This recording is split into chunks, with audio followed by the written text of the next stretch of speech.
Secara amnya, kursus asas komando ini dilaksanakan sebanyak 3 kali selama setahun dan setiap kursus itu kebiasaannya akan dihadiri oleh seramai 200 pegawai ataupun lain-lain pangkat daripada tentera darat. Okay, walau bagaimanapun kita melihat setiap kursus ini yang akan hanya berjaya hanya 15% ataupun 30% saja kadar kelulusan yang diterima pada setiap siri. Kita masih lagi mengekalkan tahap kualiti untuk memasuki 21 grup Rahas. So-called yang ini adalah selection course yang kita namakan sebagai selection course kepada 21 grup Rahas. Dan kita juga melihat sambutan daripada tentera darat juga sangat menggalakkan. Walaupun mereka tahu kursus ini memerlukan ketahanan fizikal, mental dan disiplin yang tinggi. Kualiti yang macam mana? Okey, kalau kita tengok percentage pada hari ini yang lulus daripada kursus yang asal yang layak hanya 200 orang, dan hari ini kalau kita tengok hanya 3 pegawai dan 35 lain-lain pangkat. So kalau kita nak tengok peratusan adalah 18%.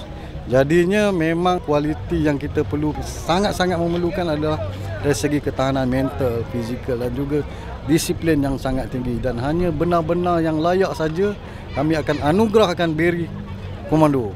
Komando muda, saya panggil komando muda lah yang telah lulus. Mereka ni akan diletakkan di unit-unit di dalam 21 gerahas memenuhi pejawatan-pejawatan yang sedia ada.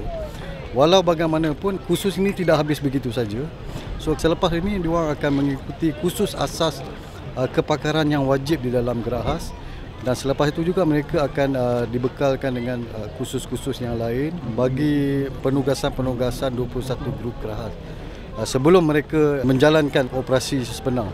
Terdapat 3 unit utama di dalam 21 grup gerahas, iaitu 21 komando, 22 komando dan regimen 11 gerahas. So perkara berikut akan diselaraskan oleh Jabatan Arah 21 grup gerahas bagi memenuhkan pejawatan-pejawatan yang ada dalam 21 GGK.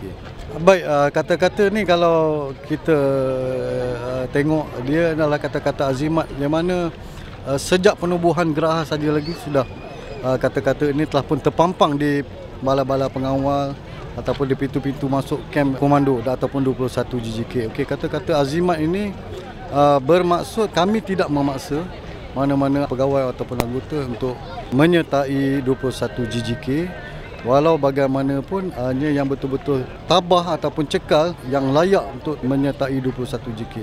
So dari segi kata lainnya, alang-alang menyeluk perkasam biar sampai ke Pangkalangan. So itu memberi satu kata-kata azimat kepada setiap anggota yang ingin menyertai 21 grup Rahas. Kenapa saya sendiri memilih untuk melaksanakan penutup kursus asas komando di sini? Kita sebenarnya dah lama tidak melaksanakan penutup ini di luar daripada pasukan ataupun di luar pupak. Tujuan utamanya adalah kita untuk menarik minat orang-orang setempat untuk menyertai 21 GGK, dan tujuan yang kedua adalah untuk merapatkan silaturahim di antara veteran-veteran gerahas di seluruh Malaysia. So kita tengok kalau di Taiping ni berada di tengah-tengah semenanjung Malaysia, jadi saya berpendapat ini adalah lokasi yang terbaik untuk saya melaksanakan, dan buktinya kita dapat tengok terdapat limpahan ramai orang awam ataupun penduduk setempat yang hadir pada hari ini.